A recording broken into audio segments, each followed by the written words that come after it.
Okay, so I think all of us know right now that season 4 is canceled. No, just kidding. It is not greenlit by HBO Max, and finally Euphoria's final season is season 3. So we all don't need to be stressed about what's going to be happening on another season, because that's literally the series finale. And even though Zendaya has been teasing it ever since. Stop and hit. Yes. Is this the last season? I think so. I never want to ask questions like that because it's not my business, and yet, is this to be enjoyed? Yes. I think so. Okay. Yeah. I almost like need to know the mind frame. Closure is coming. And women love closure. Yeah. Like Sam Levinson before episode 8 still tried to convey that there would still be a season 4. Like he was still dropping hints like that like season 4 was probably going to be under development, or it was like, it depends if HBO Max is going to at least greenlit this whole series. But including the backlash of it and seeing a lot of like people hate watching on it, I feel like HBO Max didn't want to have another season of it, especially seeing the ratings, because like bruh, some of them were actually a good episode, but like people were just hate watching on Sam Levinson, especially episode 6, I think, or no, episode 5, no, probably 6 or 5, where Cassie was like a huge Godzilla in there. And then aside from that clip, the whole episode was actually cool, but like it was the lowest rating on the season. It was probably like in the 6 point. No, the second lowest rating on the season. I'm gonna miss all of them though. I'm gonna miss all of the characters of this whole series, but I know that all the actors in this are very tired. But yeah, since then I really have a recap. I'm gonna, like, in this video we're going to be talking about the whole episode of episode 8 and the whole scenes of it, and we're gonna be talking about my own review and my personal thoughts on this whole series. I actually have a script right now that I can like my laptop is so hot right now, but I actually have a script right now, and then I'm going to like, oh, this is actually a good one, like me doing this. No, I'm just kidding, but I'm probably just gonna like do this, like look at it from time to time, if ever like I don't have anything else to say, or like, because like I get so socially awkward when I don't have a script, guys, and I would just look at the camera and say like literally anyways, that's what I do, and I don't like it. I think we should start right now, because like my time is running. So in the first scene, Faye really yelled the word Wayne and called Wayne's name just for him to wake up and just for him to shoot Rue. And actually, that's such a bitchy move of Faye. I actually thought it was a bitchy move because like until Chloe Cherry's TikTok post, like because she still did it on the end of the episode 7, people were commenting under Chloe Cherry's post saying like, you know, we're still mad at you for doing that, but I think we all should give her props for being kind of a good actress. And they're still mad at Faye for, you know, making Rue struggle even more and waking Wayne up and being there to backstab one of your friends that were there with you for like one of the first episodes of this season, and when you were both struggling in that huge shit, and then you just wanted to be on your own shoes and try to be at least greedy. That is not good for Faye's part. Then Wayne tried to get his own gun. I think Rue had a really good, or she really had a great adrenaline to the point where she had to get the wrench first before Wayne getting his own rifle or his own gun, and then she hit the wrench to his leg, and then she finally got out, and then she punched Faye. That was actually a very funny scene for me, but she actually punched Faye, and then she got out of the barn on her own. Wayne tried to shoot her, but she still managed to escape from the outside of the barn. But then I think he called like one of their guys, one of the Nazi guys. You guys know what Wayne couldn't also do? Shoot properly. Okay, just kidding. There are other guys that still chase her, and it was probably one of Wayne's like Nazi goers. I actually thought she'll be taken back because the guy lassoed her from the back, and then when they were trying to go back to the barn, there's this guy named G under Alamosis gang. He tried to save Rue by shooting the guy who lassoed Rue. And then the next scene was Cassie and Maddie at a restaurant, and they were both silent for a few 30 to 45 seconds. But it was everything that happened all at once because Nate died, and Alamo shot actually the man who killed Nate, which was the Almanian guys. It comes to a close that in the next scenes they were very silent because Maddie just imagined that she was gonna be actually in debt, and she didn't want that. Maddie is also now under Alamo's hands and probably owns her at this point. I also think that Nate's death also impacted her too, because imagine seeing your ex-boyfriend dead by a snake or being bitten up by a snake to death, and I wouldn't know what to feel under Maddie's shoes, and she's gone through a lot of shit in Euphoria, and I think she honestly deserves more. So happy, spoiler alert, she did not die. She suddenly asked the question, what do I do? Literally to Cassie, and then Cassie went to her side, to Maddie's side, and then tried to sit down with her and then comforted her and said, we'll find a way. And literally, Massey, I don't know if that's the ship name, but Massey,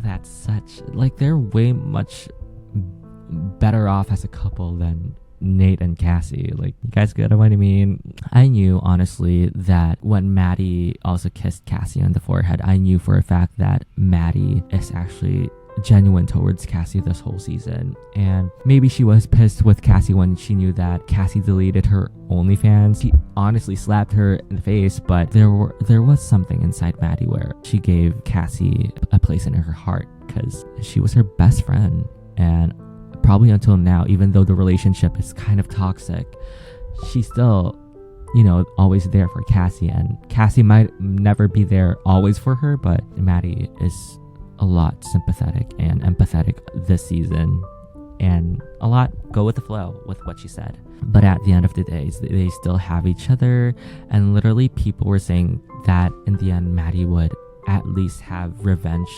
against Nate and Cassie, but I knew that this wasn't the case. I even tweeted on my Twitter saying she's not gonna do that. She's different this time. She's not gonna do that, and she has class. Then on the next scene was Alamo and Rue. They drank colas, and Alamo was saying that Rue was in pain. He thought that Rue was in pain, which actually she was in pain.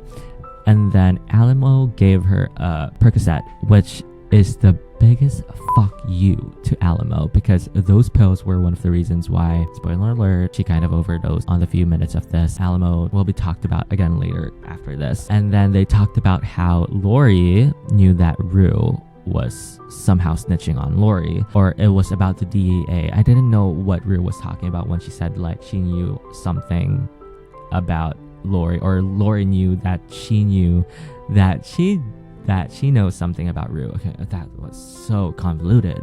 And then later on, Alamo tells Rue to stitch her hand up on the hospital, and then he'll pay her insurance fee, or the stitching fee on the hospital. And I don't think he did that. I'm not sure if he did. He will certainly pay her for it as a token of appreciation. The next clip somehow was just a cameo of how a brick was presumably made by probably some drug leaking dealers, and then they put it around the ambulance where Big Eddie was in, and this guy named Mitch, which Mitch was under the group of Lori, and Big Eddie was under the group of Alamo. That CNN logo caught my mind because I actually thought they were under this. No, just kidding. But they were just making bricks, and there was a CNN logo, so I probably think that those were either drugs on the first place, but it wasn't in the first place that they were drugs. It was just a brick, because I heard it from the audio description of it, of the whole subtitles, so when I was making this video.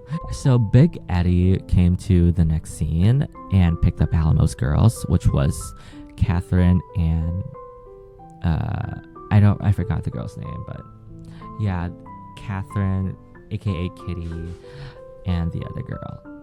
And Big Eddie came through the next scene and picked up Alamo's girls with the ambulance with Mitch. But when Mitch goes inside to get the girls from the fake hospital, I think, Big Eddie called Bishop for a plan with the girls, and then there comes Kitty and the other dancers to the fake ambulance. After Mitch picking up the girls, he realizes that his coke was not in the van, and then he asked Big Eddie where the coke was, and then Big Eddie said he thought he didn't like it anymore, he said it was finished. In the next scene was with Allie and Rue asked Allie why humans are so evil, and then he said that it's because it's easier. And then Rue asked again if it's easier to do the wrong thing than to do the right thing, and then he said yes, because human nature is selfish, which is so true, because sometimes we ourselves couldn't just accept the fact that the reality of it is sometimes that we have to be greedy instead for us to be kind, because that's what makes us humans sometimes, just sometimes. But we still need to act upon kindness. Please, guys, please be kind, guys, because that's not too much of what we're made of.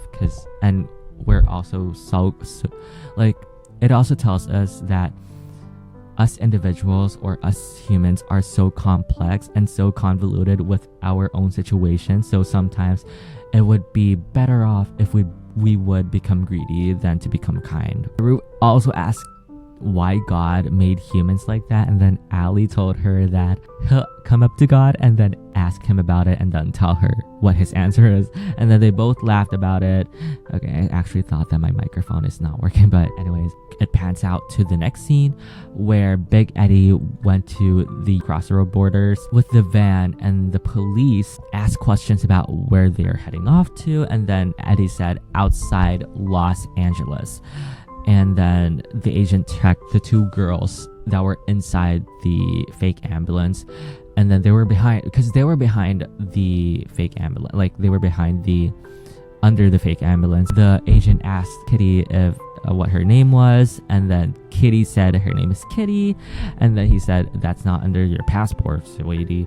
And then she was like, oh, my bad, it's Catherine. And then he asked the other girl's name. After that, they headed off after literally after the police just asked them about their names and then where they're heading off to. Like, they didn't find any too much suspicion. I don't know why the police was too not aggressive on them, or they weren't too suspicious about what's going on with the van. It was shocking to see that they were so fast on checking up on Rue. I'm talking about the police, but they weren't too suspicious about Catherine or Big Eddie on the van and where they were supposed to go through, because especially since the two girls behind Big Eddie, which was Kitty and Christina, they looked like they were being trafficked, so they weren't being questioned by this one police. So I was so confused about that too.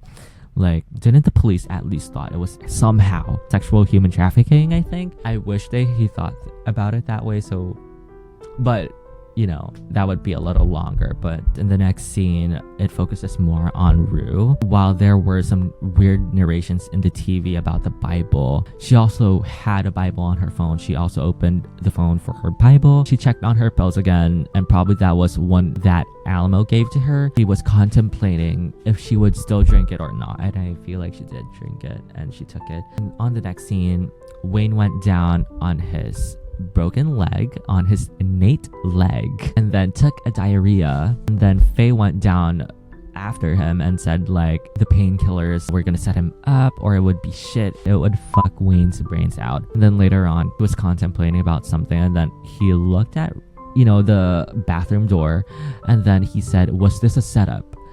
And then later on, they both realized that there was something coming on later. They just realized that something was really off. And then Lori saw her birds being a lot more uncomfortable, her three-legged dogs barking, and then Wayne and Faye went up to the barn and rides with a horse and saw a van coming on their way. And this like literally choked me over because like at the van that Big Eddie was in, he just floored the gas and then they literally just bumped onto Faye and Wayne and then they both were killed. But actually I felt so sorry for the horse, but I didn't feel so sorry for Wayne and Faye because karma's a bitch. And a few seconds later, a helicopter and a lot of cop cars stopped the vehicle, which was the DEA, and then they also stopped because the van stopped at Lori's place, so they circled onto the whole house. Literally, Mitt said he wished that he could have killed Big Eddie a very long time ago. And then it was such a funny dialogue. Then they splashed onto each other saying like they didn't do this, something like that. And then all of Lori's boys gave up and all put their hands in the air because they were being caught by the DEA. And Lori went to the rooftop, and then Lori did not take full responsibility or any accountability for her own actions. So she had to make a scene, and then she pulled a rope, then she put it somewhere that she can stitch it in, and then she put it right under her neck, and then she was looking at the sky, and then boosh. That is just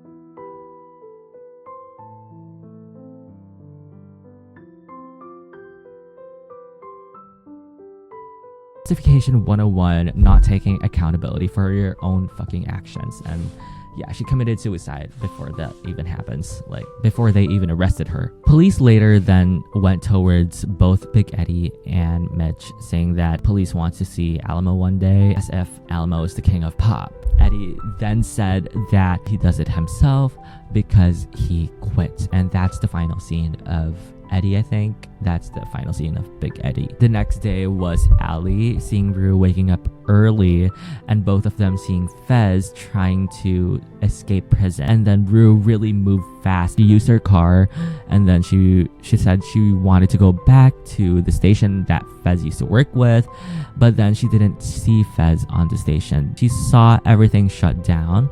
Then she had to go to her old home, to Lexi's old home, to Jules's old home, and she tried to barge in somewhere to escape because there were also police standing on their street. She managed to escape it, and I'm like, she's really a good escapist, I think. And especially since Rue is a great climber, she really did climb onto a home, and then even though there were a lot of police under her, she still managed to escape. Wow. And then she went to her house peacefully. She breathed out a little bit, and then she checked her plants. She tried to find her mother in this home, and then what she saw, but it was an illusion.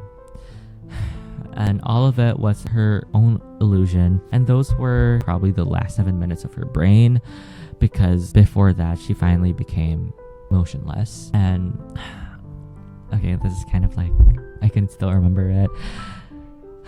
It was so emotional, to be honest. First scene of Allie was he was with her in the morning, and then Allie saw later that he was lifeless, and honestly, that's the worst scene of all this episode, probably, because it honestly made me cry my balls out, and it's stuck to me how he considered her later on as his daughter. So on the next scene, we see Allie had to huddle up on the next scene, talking more about drugs and awareness and how it can actually kill an individual. Also said that in that meeting that it is going to be his final meeting.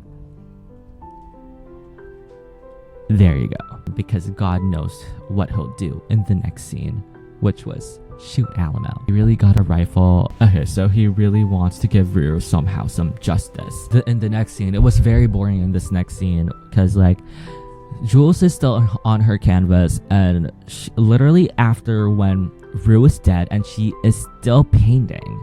She's literally still painting, guys. Like, I like justice for Rue and justice for Jules for more screen time, because like fuck you, Sam Levinson, fuck you.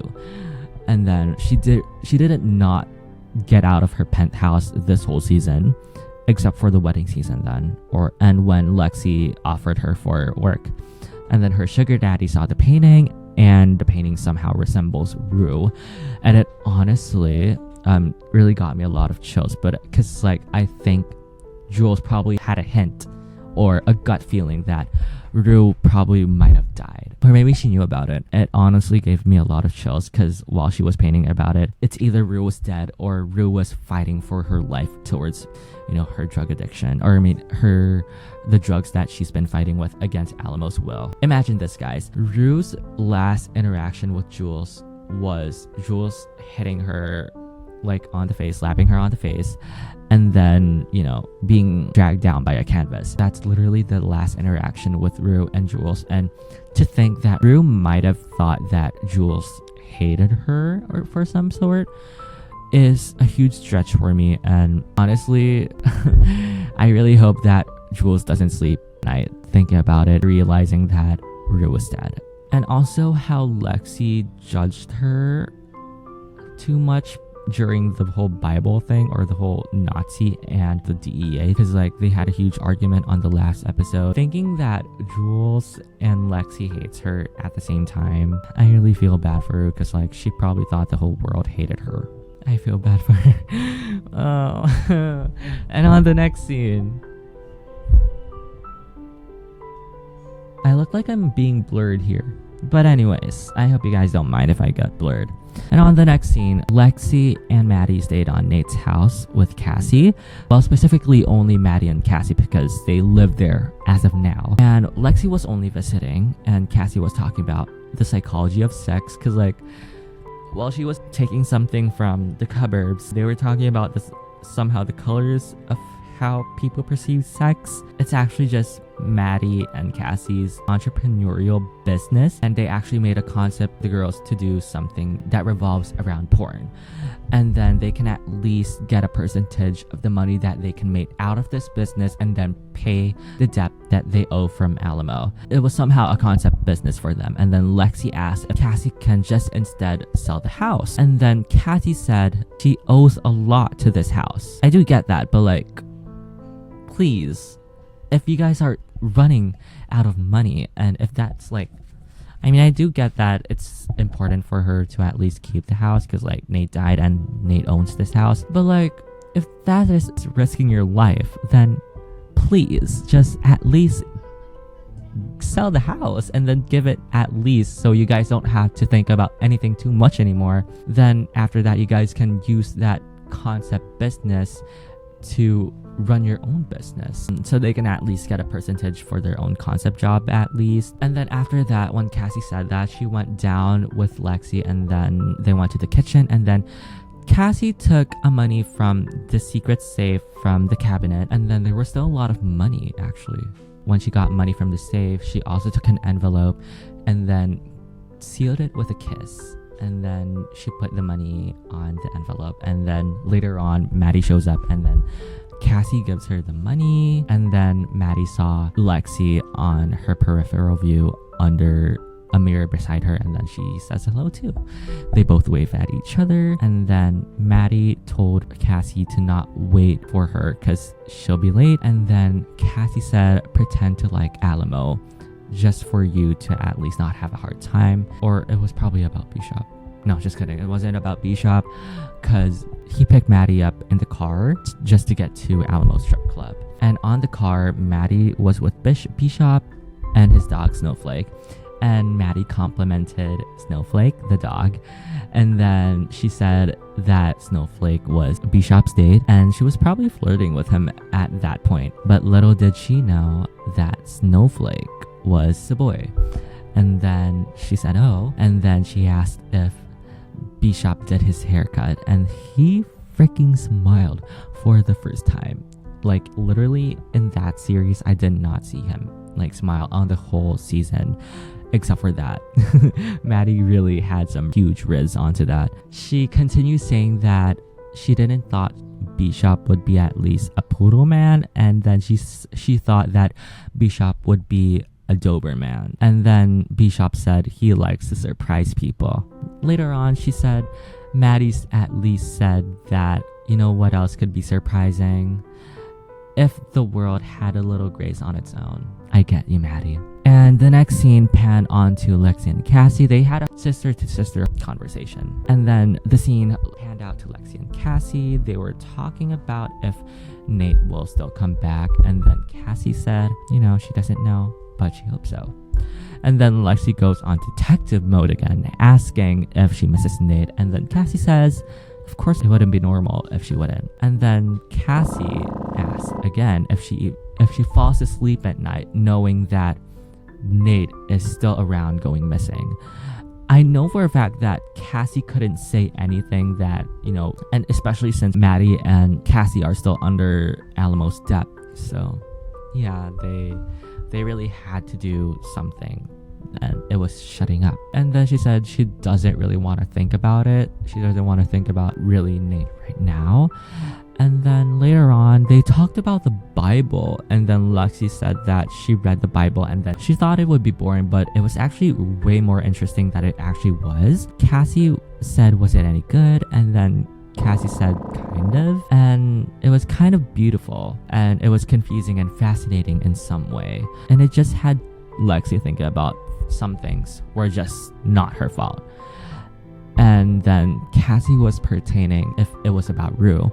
And then Lexi somehow gotten so emotional when Cassie said, Rue's name. And then she said, yeah. And then during this scene, she was guilty for how she left things with Rue, and she wished she could have handled things in a better light. But then Cassie budged into judgment. This is when I hated Cassie a lot, and because she called Rue a drug dealer on this. Like, she's a drug addict, she said. And then compared her dad leaving her, like just what she said on the kitchen scene with Lexi's mom and Cassie's mom and her and Lexi. Lexi said that she doesn't want that to happen again, like the feeling of being left off for 10 years. 10 years ago, they were both left by their dad. She didn't thought that it would happen to her or to both of them again, and it happened. And then she felt really abandoned, she said, but she doesn't want to also feel abandoned. And she felt like she would lost someone again when she lost someone. And that was true, but then Cassie was, what does that have to do again with the Bible? And then that made me laugh a lot. But because like Lexi was deeply crying, and then Cassie was like genuinely confused and said like, what does that have to do with the Bible again? And then Lexi was like, everyone dying from different perspectives, and that's the heart of things, that bad things happen no matter what, and you just have to keep going even though you probably have a lot of anxiety going through it. Cassie then suddenly compliments Rue with her smile. That was the best thing that Cassie said after a whole season of them not interacting. And then she said that, Rue's smile is pretty. She likes Rue's smile because when someone smiles, it's contagious. And when someone smiles, they also smile. And then she still offered Lexi about the whole concept business thing. And then Lexi somehow tried to deny the offer. Then Cassie said, are you not going to do this business because of the Bible? And then Lexi said, she just have to read the Bible again for her to see about it. I hated and loved Cassie in this one entire scene. But, I'm so glad that she complimented Rue more than to at least judge her. That really compliments more in her redemption arc. But anyways, and especially since both Cassie and Lexi did not have a great relationship from the whole season 2 and the 3rd season, and they come out on good terms on this, on this episode, and I'm so happy for them. Alamo waited for his favorite little CEO, Maddie, and she came inside like a badass boss. And then they went inside the room, and actually I was so scared for Maddie because I thought she's gonna be coerced again by Alamo, like what she did with Cassie. Like Alamo tried to coerce Maddie with a sex scene or something, but at least she didn't get to have him right now. Alamo said later on, because they were drinking, he said he had an epiphany for Maddie, like for everything that's been going on, but he really just said that he dedicates his life to pussy. And then when he saw Kitty dancing, he also just said that he might as well just run this club, and then ask himself why he's doing all of this. And then Maddie said he's doing this just for himself and just for him to be free from him. From Alamo himself. And then Kitty walks and talks and tried to seduce him, like this random guy, but it was actually Ali. And then Ali really is a man of his words. He didn't have any other obligation aside to just give Rue justice. So he wanted to find Alamo as soon as possible. So he said he wants to speak to the manager. And then Kitty said no, she kept on seducing him. And then he said he wants to talk to the manager. And then later on, Kitty was like, she was so scared, and then she went to G. G was the manager, and then he was still flirting with the girls inside his room. And then he went to Ali. Ali kept asking a lot of questions, and the bouncer, including G, was really uncomfortable with it. And then to the point where they were so suspicious about Ali, to the point where the manager G was about to pull a revolver or somehow a pistol on his pocket, and then he was about to shoot Ali, but Ali had his gun held under his table, and then he said he's gonna shoot G's cock if he doesn't answer his questions rightfully. And then Ali asked if this place was owned by Alamo. G said yes. And then if what happened about Rue, G said that he doesn't know what happened to Rue, or he said that she overdosed. And then he said with what? And then he said with fentanyl. And then Ali showed a pill that Rue probably have taken that was from Alamo. And then he said he lied. He rifled off G's genitals and G died. And then on this scene, Alamo said that he wanted to have this American life, this Norman Rockwell life with a beautiful girl on barefoot on the kitchen, like as if this is the 1940s, where he can have a children with Maddie. And then literally 4 Coca-Cola colored kids. When Ali struck by and then he shoot G on the genitals, Alamo was really aware and he was well prepared about it, and that was a huge death count for Euphoria. And then after that, Ali was about to shoot Alamo, and then Alamo headlocked Maddie, and then that's when I knew Ali kind of recognized Maddie, and then somehow Alamo pushed Maddie over the edge, and then she is now under with everyone else that were on the bar, and then they were all freaking out alongside with Ali. And then Alamo asked if Ali will still score for Settle or who he came for, and then Ali said he came here for Rue. And then Alamo asked Kitty if there is still a champagne that is still full, and then she said yes. And then they played a game. There has to be this long ass table that should be long, clean, and free, and then Kitty has to somehow push the bottle onto the edge, and if it doesn't go outside the table, then Ali would be shot. After that, they played that type of game, and then it was somehow a life-threatening bet game. And then Kitty pushed down the champagne bottle over to the Long Island counter table. Alamo was about to shoot Ali, but with his own revolver. But then there was no bullets under the revolver. And then later on, a few seconds later, the champagne glass bottle broke. And then Ali shot Alamo. I'm also going to give credits to Bishop because he did not give Alamo some bullets. And then Alamo said he will see Bishop in hell. And then Ali shot Alamo and then saved the day for everyone else. And then Bishop told Ali, may God have mercy, and asked Maddie if Bishop can bring Maddie home. And then that's my number one ship of Euphoria, honestly. And as of now, they all escaped, except for the people who died, of course. And the next scene was the very last, and Ali went to Daisy's house. And this was a very emotional scene because that's where Rue went over before going back to her home place. And Daisy's dad asked what Ali was doing, and he said he came for his daughter, and because his daughter went to their place and he was pertaining to Rue.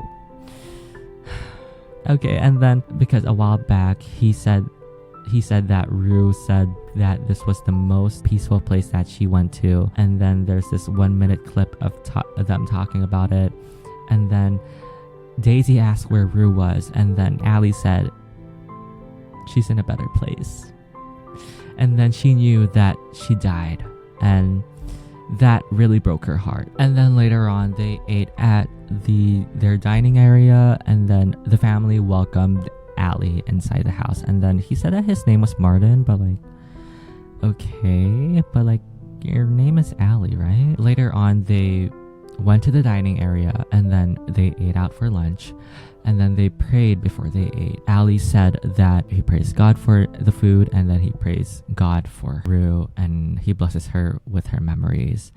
And that scene was so tearful, because especially seeing both Daisy and Allie cry together. Allie was in on the other aisle of the table, and then he was sitting in front of Rue's chair. Rue popped out of an illusion, and then she said amen. And Allie shared a deep gaze with Rue, and then for the whole episode 8 and the whole series finale of Euphoria, and that's the whole conclusion of Euphoria.